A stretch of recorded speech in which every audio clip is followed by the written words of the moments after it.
Neutrality is a dirty word in the U.S. political lexicon. Perhaps the dirtiest word.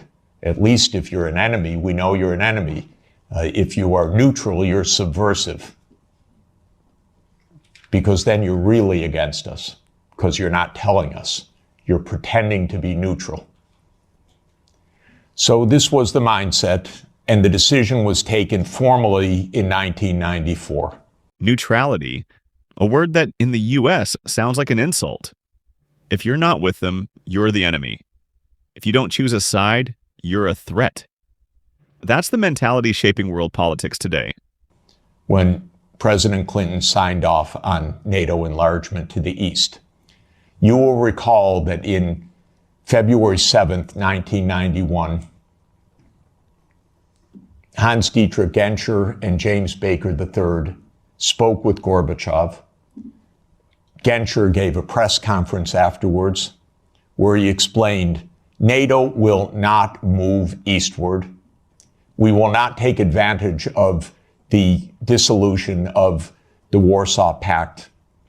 And understand that was in a juridical context, not a casual context. This was the end of World War II being negotiated for German reunification. And an agreement was made that NATO will not move 1 inch eastward. And it was explicit, and it is in countless documents. And just look up National Security Archive of George Washington University, and you can get dozens of documents. It's a website called What Gorbachev Heard About NATO. Take a look, because everything you're told by the U.S. is a lie about this. But the archives are perfectly clear. So the decision was taken in 1994 to expand NATO all the way to Ukraine. This is a project. This is not one administration or another. This is a U.S. government project that started more than 30 years ago.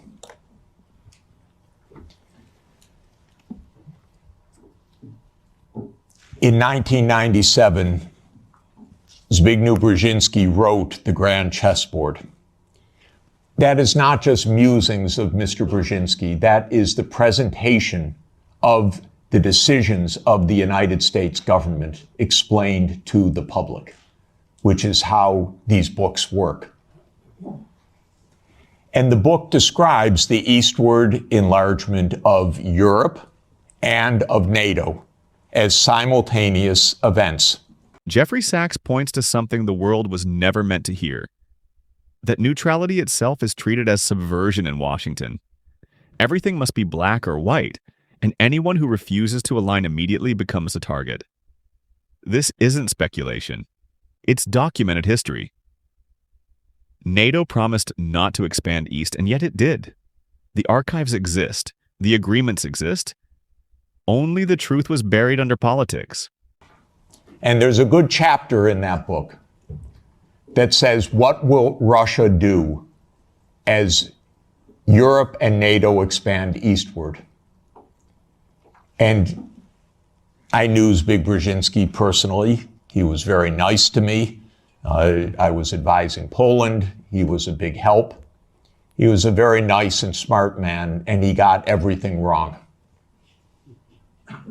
So in 1997, he wrote in detail why Russia could do nothing but accede to the eastward expansion of NATO and Europe.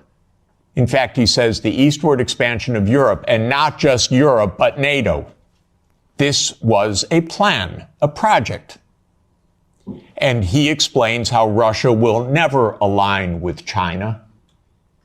Unthinkable. Russia will never align with Iran. Russia has no vocation other than the European vocation. So as Europe moves east, there's nothing Russia can do about it. So says yet another American strategist. Is it any question why we're in war? Neutrality is not a crime. Forcing nations to take sides is. Sachs is exposing what many were afraid to say, but the real question is, are we ready to listen? Drop your thoughts in the comments. Is neutrality freedom or a threat to the powerful?